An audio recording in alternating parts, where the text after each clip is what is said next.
commencé le parcours à l'été 2014, suite au visionnage d'une série qui s'appelle Misfits, dans lequel à un moment il y a un personnage qui fait du parcours, et moi je voulais toujours, depuis que j'étais petit, un peu être un super-héros, tu vois.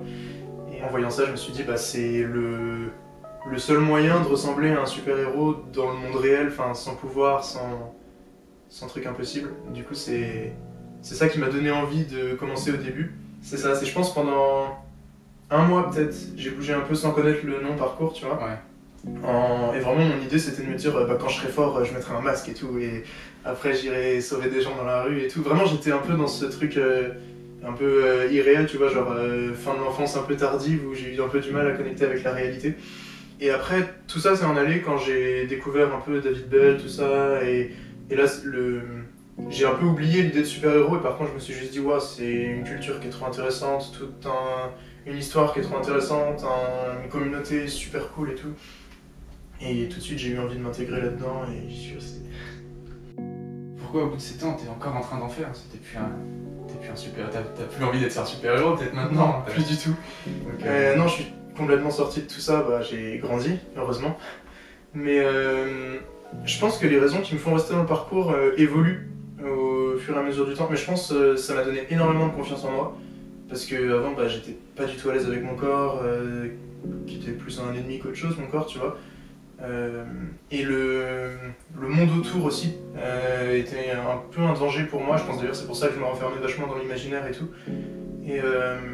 Et ça m'a appris à vachement connecter en fait avec le monde, tout simplement.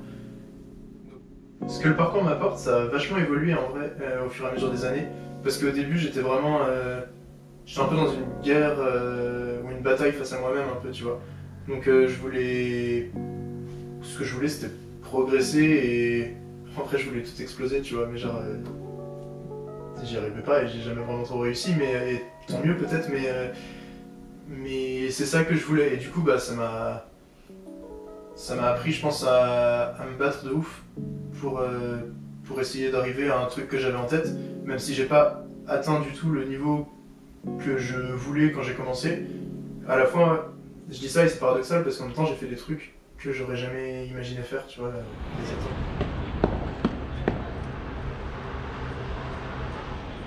Yeah.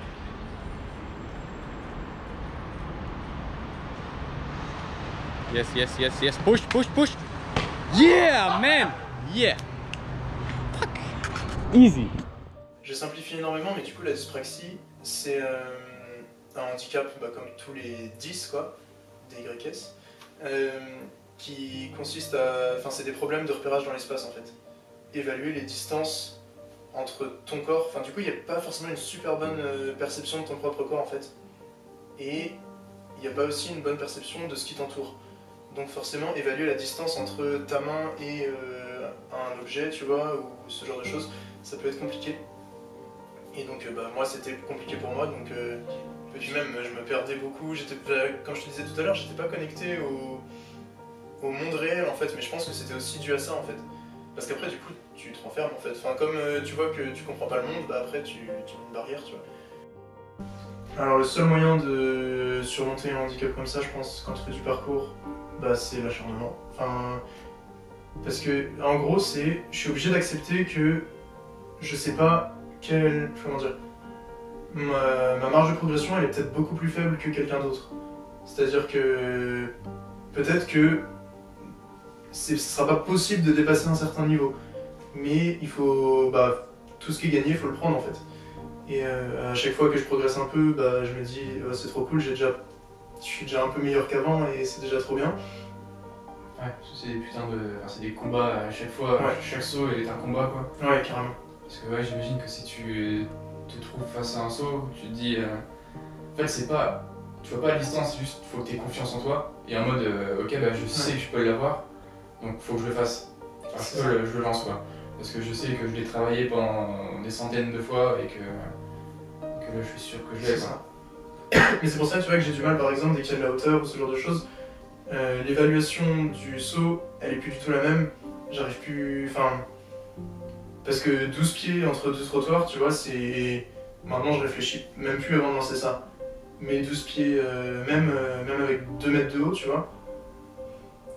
Je vais plus savoir si si vraiment je suis capable de le lancer ou pas. Et parce que mon œil va pas me dire si c'est 12 pieds ou 18 en fait. Enfin, là j'exagère parce que entre 12 pieds et 18, la différence est tellement énorme que aussi, mais. Et du coup, au bout d'un moment, il faut être capable aussi de lâcher prise et de se dire ok, là je l'ai tellement répété, je peux pas louper cette distance. Et c'est. Ouais, c'est dur.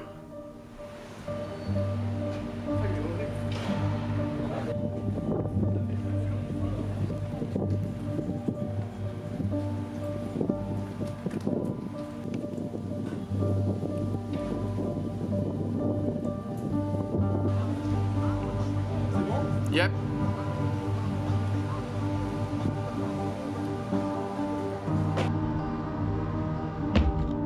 Yes.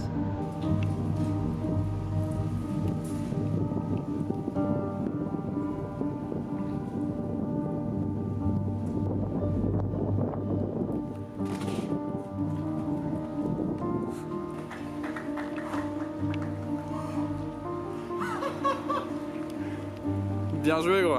Ah, c'est une folie ça.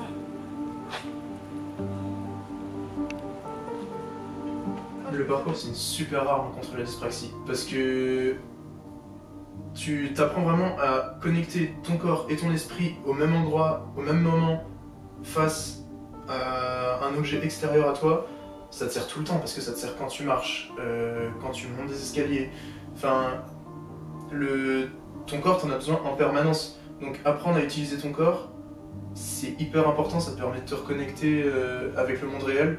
Vraiment, pour moi, je pense que c'est une des meilleures armes pour lutter contre la dyspraxie. Après, évidemment, ça dépend du degré de dyspraxie, mais c'est-à-dire que selon ton degré de dyspraxie, tu pourras peut-être pas progresser énormément dans le parcours, mais comme je l'ai dit tout à l'heure, chaque progrès fait t'aide à avancer en fait. Par exemple, maintenant, quand je monte un trottoir, quand je monte des escaliers, en fait, grâce aux techniques du parcours, presque, tu vois, je monte sur la pointe des pieds comme un saut de précision, un peu. Enfin, plus jamais je tombe dans un escalier, tu vois. Enfin, Alors que ça t'arrivait tout le temps avant. Tout le temps. Et ouais, l'estimation de mon corps face aux objets extérieurs est beaucoup plus simple. Du coup, bah, ça t'apporte une confiance en soi. Après, c'est un cercle vertueux, tu vois. T'as plus confiance en toi, du coup t'oses plus de choses, du coup tu réussis plus de choses, parce que quand t'oses plus de choses, tu réussis plus de choses. Et ouais, c'est que bénéfique. Mais pour ça, il faut accepter de passer par une grosse période où il y a beaucoup d'échecs. Ouais, c'est beaucoup de remises en question, c'est l'acharnement et... Bah, clairement, les 3 premières années, je progressais, mais j'arrivais pas à voir ma progression, tu vois. Au bout de 3 ans, je me disais, j'ai des potes, ils ont commencé il y a 5 semaines et ils sont meilleurs que moi, alors que moi je m'entraîne 4 fois par semaine pendant 3 ans et pour des résultats dérisoires. Mais je pense que ça valait le coup parce que 7 ans plus tard, je fais des détentes de 16 et je suis content. Surtout t'es encore là. Ouais, c'est vrai. C'est surtout ça.